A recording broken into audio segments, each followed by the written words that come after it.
자, 안녕하세요. 피셔인베스트 피셔입니다. 자, 우리 채널은 경제를 전혀 모르는 경알못도 딱 들으면 이해할 수 있게 쉽게 경제를 설명드리고 있습니다. 자, 오늘은 다른 나라 주식시장은 다 오르는데 우리나라 주식시장과 경제는 왜 이 모양일까? 이것에 대해서 다시 레이 달리오의 신용사이클 이론으로 쉽게 풀어드릴 건데요. 자, 이 내용을 알아두시면 이 경제 초보자님들도 현대 자본주의의 기본 원리를 이해하실 수 있을 겁니다. 근데 영상 시작하기 전에 썰 하나 풀고 가야죠. 자, 다른 사람에게 내가 할 수 있는 도움을 먼저 주면 그것이 돌고 돌아서 나도 성공하고 모두 풍족해진다. 이것을 우리 채널에서 시행해 오고 있죠. 자, 그래서 구독자님들께 좋은 영상으로 도움을 드리는 것은 뭐 너무나 당연하고요. 그것 말고도 실질적인 선물을 드리려고 노력하고 있죠. 매 영상마다 이런 뜻을 전달해 드렸더니 연락을 많이 해주셔서 구독자님께 드릴 것들이 많아지고 있습니다. 자, 오늘은 감사하게도 스마트 비즈니스 출판사에서 서평 이벤트로 도서 10권을 지원해 주셨습니다. 자, 이벤트 도서는요, 이번에 출간된 네이버 증권으로 배우는 주식 투자 실전 가이드북입니다. 자, 물론 저도 이 책을 읽어봤는데요. 자, 저자분이 카이스트 출신으로 교수를 하다가 이 직접 투자로 성공해서 전업 투자자가 된 다음에 책을 쓴 것이라서 내용이 상당히 탄탄합니다. 저도 예전에 주식으로 돈 많이 벌었다는 분들 있죠. 그런 분들 찾아다니면서 종목이나 하나 얻어들어 보려고 노력했던 적이 있는데요. 자, 그런 분들 거의 90%는 돈이 없는데 있는 척하는 사기꾼이었던 경우가 많아요. 또는 이제 기업 탐방을 다녀와서 보고서 써봐라 등등 자신을 추정하는 그런 사람들에게 이제 시간과 열정만을 이용해 먹으려던 그런 사람들도 상당히 많습니다. 자, 지금도 그런 사람들이 굉장히 많기 때문에 생업에 종사하시는 이 재테크 초보자분들은 그럴 시간에 책을 읽는 게 더 좋습니다. 자, 이 책도 초보자들이 네이버 증권 사이트만 활용해서 수익을 낼 수 있는 방법에 대해서 자신의 노하우를 그대로 녹여냈거든요. 자, 네이버 증권 사이트에서 볼 수 있는 레포트 활용법, 배당주, 테마주, 급등주, 거래량 종목 찾기 등등 주식, 채권, 펀드 등 금융상품에 대한 투자 가이드를 쉽게 설명을 하고 있습니다. 자, 이 책을 선물 받고 싶으신 우리 구독자님들께서는 댓글 내용 뒤에 메일 주소 적어주시면 무작위로 10분을 선정해서 책을 보내드리도록 하겠습니다. 미션은 당첨자 발표 영상 때 제가 링크 알려드리면 일주일 내에 간단한 서평 남겨주시는 이벤트고요. 자, 구독자님들께 뭔가 들을 수 있게 해주신 스마트 비즈니스 출판사 대표님께 다시 한번 감사드립니다. 자, 그리고 어떤 제품이든 우리 구독자님들께 이벤트를 해주실 기업 및 개인 사업자님들 찾고 있습니다. 메일 주소로 연락 주시면 먼저 베풀어 주신 감사의 의미로 제가 미친듯이 홍보를 해드리겠습니다. 자, 이제 오늘 내용 들어가겠습니다. 자, 오늘은 레이 달리오라는 분의 신용 사이클 이론을 근거로 우리나라 주식시장만 안 오르고 우리나라 경제만 어려운 이유를 경제 초보자님들께 이해하기 쉽게 설명을 드릴 건데요. 자, 우선은 레이 달리오가 누군지 이것부터 알아야겠죠. 자, 레이 달리오는 현재 미국에서 약 1600억 달러, 그러니까 우리 돈으로 180조 정도죠. 자, 이 금액을 운영하는 헤지펀드 회사 회장이며 최고의 펀드 매니저로 불리는 인물입니다. 간단히 레이 달리오의 스토리를 말씀드리면, 레이 달리오는 뉴욕 퀸즈에서 이 재즈 음악가의 아들로 태어났대요. 자, 그리고 12살 때 월스트리트 투자자들이 자주 방문하는 이 골프장에서 캐디로 일을 했다고 합니다. 근데 식당계 3년이면 라면을 끓인다 그러죠. 자, 레이 달리오도 이 월스트리트 투자자들이 하는 이야기를 어깨너머로 들으면서 투자 정보를 듣게 됐는데, 자, 그러다가 노스이스트 에어라인의 인수합병 소식을 듣게 됐고요. 자, 여기에 그동안 캐디를 해서 모은 돈을 전부 투자를 했는데 3배의 차익을 얻었다고 합니다. 자, 그런데 사실 이건 레이 달리오의 이야기가 이렇죠. 현실에서는 어느 증권사 지점장이 하는 소리 듣고 무슨 종목 투자했다가 3배가 아니라 이제 3분의 1 토막이 나고 내가 다시 주식하면 사람이 아니다 이러면서 다시는 주식을 쳐다도 안 보는 게 이 대부분의 현실이죠. 자, 아무튼 레이 달리오는 그렇게 돈을 벌었던 경험을 바탕으로 경제학에 관심을 가지게 됐고 롱아일랜드 대학에서 재무학 학사 그리고 하버드 비즈니스 스쿨에서 MBA를 받았습니다. 자, 그리고 뉴욕 증권거래소에서 이 원자재 선물을 담당했는데요. 자, 그래서 레이 달리오는 단순히 주식 투자만 하기보다는 금, 채권, 원자재 등 이 다양한 자산에 분산 투자를 하고 있습니다. 그리고 1975년에 브리지워터 어소시에이트를 레이 달리오가 설립을 했고요. 지금까지 회사를 키워온 겁니다. 자, 그리고 또 한 번 레이 달리오를 세상에 알린 사건이 있죠. 바로 금에 대해서 워렌 버핏과 논쟁을 벌였던 사건입니다. 레이 달리오는 일정 부분 포트폴리오 포트폴리오에서 금을 꼭 보유해야 한다 이렇게 말했고, 자, 버핏은 기업의 내용에 집중해야지 금 따위는 보유할 필요가 전혀 없다 뭐 이렇게 말을 했습니다. 자, 뭐 유튜브에서도 영상이 많이 있는데요, 찾아보시면 레이 달리오가 이 버핏이 실수하는 거다 이렇게 말하는 영상을 좀 찾아볼 수 있습니다. 자, 그런데 뭐 결과적으로 한 명이 완전히 박살이 났으면 뭐 금을 보유하는 게 맞는지 틀린 건 명확하게 판가름이 났겠죠. 자, 근데 지금까지 둘 다 아주 잘 수익을 내고 있기 때문에 각자 투자 방식의 차이가 있을 뿐 둘 다 맞는 것으로 이렇게 결론이 나 있죠. 자, 물론 이 정도 설명드리고 넘어가면 저도 편하겠지만 팩트를 점검해 드려야 되겠죠. 자, 그림의 붉은색 선은 다우존스 지수입니다. 자, 그리고 검은색 선이 금 가격 지수입니다. 자, 일단 지난 10년간의 수익률만 딱 보면 주식에 투자하는 게 뭐 거의 100% 아니 뭐 300% 400% 맞죠. 자, 그러면 버핏 형이 이긴 건가요? 자, 그렇진 않습니다.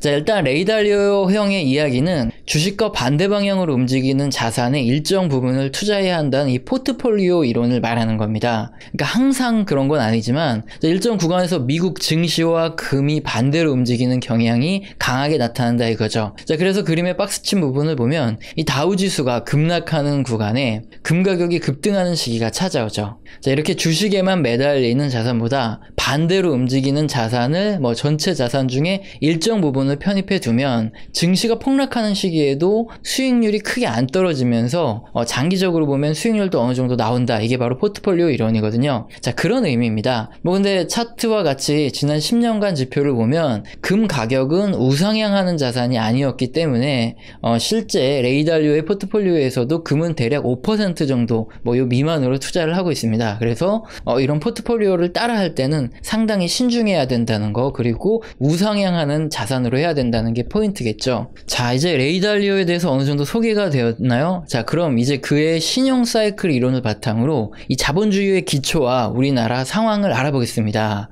자, 경제 초보자분들도 이해하기 쉽게 설명드리니까 뭐 걱정하지 않으셔도 됩니다. 자, 일단 우리는 물건을 살 때 현찰을 딱 주고 사는 경우는 거의 없죠. 자, 신용카드로 거래를 합니다. 그래야 뭐 연말에 공제도 받을 수 있고 현금을 가지고 다니는 것보다 카드 한 장 들고 다니는 게 편하니까 뭐 그렇겠죠. 자, 그런데 특히 주택이나 자동차 등 이 비싼 자산을 매수할 때 우리는 일시불로 현금으로 매수하는 경우보다 장기로 돈을 갚겠다 하고 신용거래를 통해서 자, 은행으로부터 돈을 빌려서 구매하는 경우가 많죠. 자, 이렇게 은행으로 돈을 빌려서 이 주택을 매입하거나 한다면 당장에 내가 현금이 부족하더라도 나의 5년 후 또는 뭐 20년 후 30년 후까지 내가 벌 수 있는 소득을 이 현재로 끌어다가 사용을 하는 것이죠. 자, 이렇게 경제의 회복, 성장, 둔화, 하강의 사이클은 은행에서 돈을 빌린 현금에 의해서 결정된다. 이것이 바로 레이 달리오의 신용 사이클 이론입니다. 정말 간단하죠? 뭐 예를 들면 아주 쉽습니다. 주택을 구입하기 위해서 내가 가진 돈 5억에 은행으로부터 5억을 대출을 받아서 10억으로 주택을 매입을 했습니다.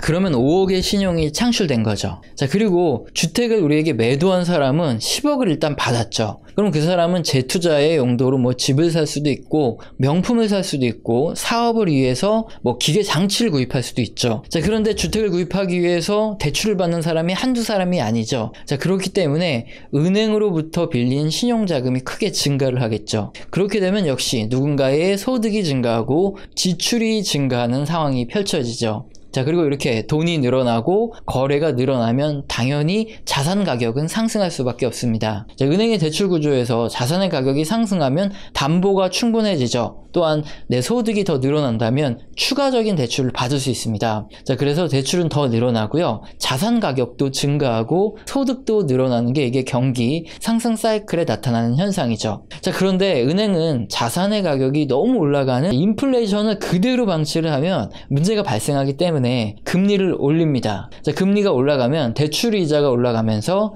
은행으로부터 대출한 돈을 갚아야 되겠죠. 일정한 경우에는 보유한 자산을 처분하기도 하고요. 자, 모두가 그렇게 하기 때문에 신용이 감소해서 시중에 돈이 줄어들고 자산 가격이 폭락하게 되고 바로 이것이 신용 사이클의 이 하강 사이클이겠죠. 1929년에 미국 대공황, 2008년 금융위기도 마찬가지고 1990년대 일본의 버블 붕괴가 이렇게 대표적인 케이스죠. 자, 여기까지가 우리들이 전부 아는 일반적인 경로의 이 신용 팽창에 따른 경기, 주식시장의 상승 사이클, 그리고 신용이 감소함에 따른 경기 및 주식시장의 하강 사이클입니다. 자, 근데 어떤 분은 또 여기까지 설명 들으시면 이거 뭐 누구나 다 하는 이야기 아닌가 이렇게 생각하실 수도 있는데요. 자, 그럼 문제를 드리겠습니다. 자, 미국과 일본 등에서 돈을 풀어도 인플레이션이 발생하지 않는 이유는 무엇일까요? 자, 그리고 미국, 유럽 등의 주가는 계속 오르는데 왜 우리나라만 오르지 않고 경제도 이 모양일까요? 자, 방금 설명드린 이 레이 달리오의 신용 사이클로 이 문제들이 설명이 되는데요. 자, 중앙은행이 돈을 풀면 일반적으로 인플레이션이 발생할 것으로 생각을 하지만 애초에 경기 상승에 증가한 것은 은행에 돈을 빌린 신용 현금이 증가한 것이죠. 자, 따라서 경기가 둔화 및 하강하는 과정에서 줄어드는 것은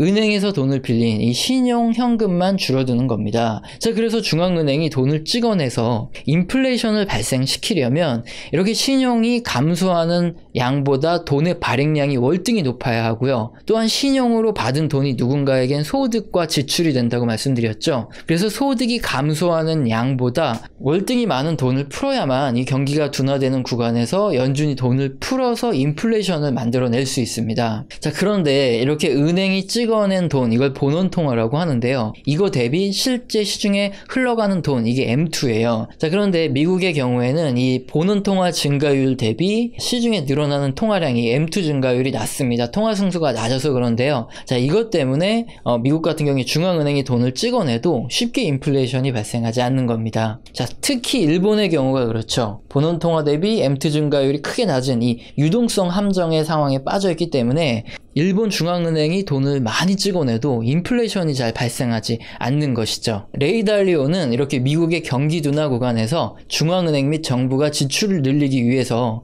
더욱더 적극적으로 중앙은행이 장기간 돈을 풀어야 한다 주장을 해왔습니다. 자, 그럼 제가 첫 번째 질문을 드렸던 중앙은행에서 돈을 풀어도 왜 인플레이션이 발생하지 않는가, 이 문제에 대해서 설명이 되었죠. 자, 그럼 다음으로 미국, 유럽 등 글로벌 주식시장은 잘 올라가는데 왜 우리나라 주식시장과 경제만 이 모양 이 꼴일까 한번 보겠습니다. 자, 결론부터 말씀드리면 이 레이 달리오 이론상 우리나라는 다른 나라들과 다르게 이 신용 사이클의 막바지에 와 있기 때문입니다. 자, 일단 신용은 발생되는 순간 두 가지로 나뉩니다. 이 자산과 빚인데요. 자, 은행이 개인에게 돈을 빌려주는 순간 은행의 입장에서는 개인에게 원금과 이자를 지급받을 수 있는 대출 채권이라는 자산이 생깁니다. 자, 반대로 개인은 은행에게 이자와 원금을 갚아야 하는 빚이 생기는 거죠. 자, 레이 달리오의 신용 사이클 이론에서는 부채가 소득보다 빠르게 증가하는 구간은 이 신용 사이클의 거의 막바지 구간이라고 말합니다. 부채가 소득보다 빠르게 증가하면 이자 비용 부담이 증가하면서 자연스럽게 소비가 감소하기 때문이죠. 자, 이게 바로 우리나라의 상황입니다. 자, 그림을 보시면 아시겠지만 우리나라 인당 소득 증가율은 계속 낮아지는 추세입니다. 그런데 반대로 부채는 계속 증가하죠. 자, 그림의 전세자금 및 사업 목적 부채를 제외한 GDP 대비 가계부채 비율은 상당히 가파르게 증가하는 것을 볼 수 있습니다. 자, 이렇게 부채가 증가하는 속도가 빠르니까 아무리 저금리 상황이라도 이자 부담이 증가하니까 소비가 감소할 수밖에 없는 거죠. 자, 그럼 우리나라만 그런 게 아니라 현재 전 세계적으로 GDP 대비 부채가 계속 증가하는 상황 아니냐, 이렇게 생각하실 수 있죠. 자, 그럼 미국 GDP 대비 가계부채를 보겠습니다. 자, 금융위기 이후 계속 감소하죠. 자, 결국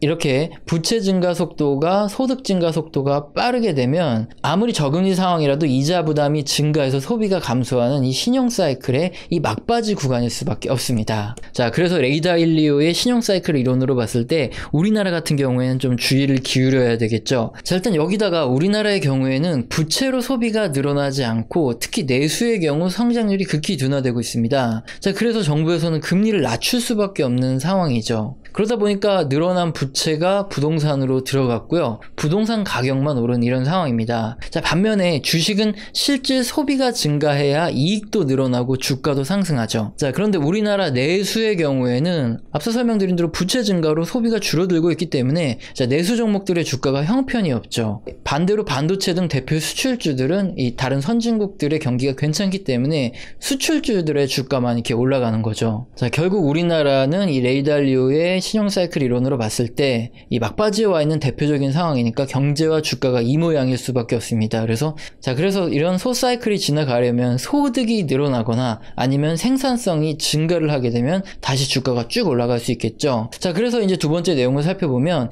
이 레이 달리오의 신용 사이클 이론에서는 부채가 증가하더라도 생산성 증가가 빠르면 괜찮다고 말합니다. 자, 예를 들어 드리면 쉬운데요. 자, 어떤 기업이 올해 100억의 이익을 냅니다. 그런데 생산성이 하도 빨라서 내년에 200억, 그 후년에 300억의 이익을 냅니다. 자, 이런 기업이 매년 100억의 부채가 늘어난다고 해도 별다른 문제가 안 되죠. 어차피 금방 갚아버릴 수 있는 부채니까요. 자, 그렇다면 우리나라도 한번 보면 우리나라 노동 생산성 지수를 보면 2015년 기준으로 이 근로자와 근로시간은 감소하는데 산업 생산은 증가를 합니다. 그래서 노동 생산성 지수는 증가하는 모습이 나타나죠. 자, 문제는 우리나라의 생산성 증가 속도보다 부채 증가 속도가 더 빠르다는 거였죠. 자, 그래서 부채 증가 속도가 적당히 느렸더라면 충분히 글로벌 증시 상승에 편승해서 우리나라 증시도 함께 상승할 수 있었을 가능성이 있는데 이 부분이 좀 아쉬운 부분이죠. 자, 그리고 또 유튜브는 이 경제 지식에 따라 스펙트럼이 굉장히 다양하죠. 너무 쉽게만 제가 지금까지 이야기를 드리면 논쟁이 생길 수 있는데, 자, 그게 뭐냐면 생산성에 대한 이야기를 하면 총 요소 생산성에 대한 이야기를 하시는 분들이 꼭 있습니다. 자, 그런데 여러분이 확실히 알아두셔야 되는 게 총 요소 생산성은 생산의 요소인 이 자본 그리고 노동이 행한 이 기여도의 척도를 분석하는 과정에서 이 설명되지 않는 오차를 설명하는 이 잔차의 개념입니다. 자, 그런데 이 총 요소 생산성 자체가 기술 혁신에 의한 구체적인 데이터라고 착각하는 경우가 상당히 많죠. 자, 그래서 정확히 말씀드리면 이 총 요소 생산성 개념은 사후 오류를 바로잡는 개념일 뿐 그것을 사전적인 개념으로 지표를 측정하는 것은 그 안에 오류가 상당히 많기 때문에 사전적으로 해석하는 데 사용되지 않는 것은 이미 충분히 학계에 논의된 내용입니다. 자, 그래서 오차를 설명하는 잔차 개념이라는 거 이거를 기억해 두시면 됩니다. 자, 오늘은 워런 버핏만큼이나 위대한 펀드 매니저로 꼽히는 레이 달리오의 신용 사이클 이론을 통해서 우리나라 증시만 이렇게 오르지 않는 이유를 알아보았습니다. 결론적으로 부채 증가 속도가 소득 증가 속도보다 빨라서 이자 비용이 소득을 감소시키는 상황에서 경기가 어려워지기 때문에 금리를 올릴 수 없어서 부채만 더 늘어가는 이런 상황이라는 거죠. 자, 그래서 소득이 증가하지 못하니까 내수주들이 죽어가고 반대로 수출주들은 오르죠. 또 그 와중에 부채가 증가하니까 부동산만 오르는 것입니다. 자, 그렇게 신용 사이클의 막바지에 왔다면 그 다음에 정점 통과 이후 폭락만 남아있죠. 그래서 우리나라의 경우 금리가 올라가면 엄청난 위기가 온다는 것은 지금 누구나 예측하고 있기 때문에 만약에 우리나라 금리를 봤을 때 금리가 이렇게 오르기 시작하면 미련 두지 말고 잘 빠져나오셔야겠죠. 자, 그리고 지금까지 설명드린 레이 달리오의 신용 사이클 이론이 경제학 관점에서 맞냐 틀리냐 이걸 따지기보다는 이 장기간 헤지펀드의 높은 수익률을 달성해온 레이 달리오라는 이 사람이 현재 경기 구간을 판단하고 포트폴리오에 적용한 이 내용입니다. 그래서 실전에 재테크를 하는 우리들이 참고할 만한 내용이라는 거죠. 물론 이런 식의 판단이 틀리다 하는 주장은 얼마든지 있을 수 있어요. 하지만 그런 주장을 하는 경제학자들이 과연 레이 달리오보다 실전에서 좋은 성적을 냈냐 이거죠. 한마디로 성공한 펀드 매니저의 노하우를 배우는 것 정도로 생각하시면 될 듯합니다. 자, 오늘 영상도 마음에 드셨다면 구독과 좋아요는 꼭 눌러주시고 지속적으로 시청 부탁드립니다. 감사합니다.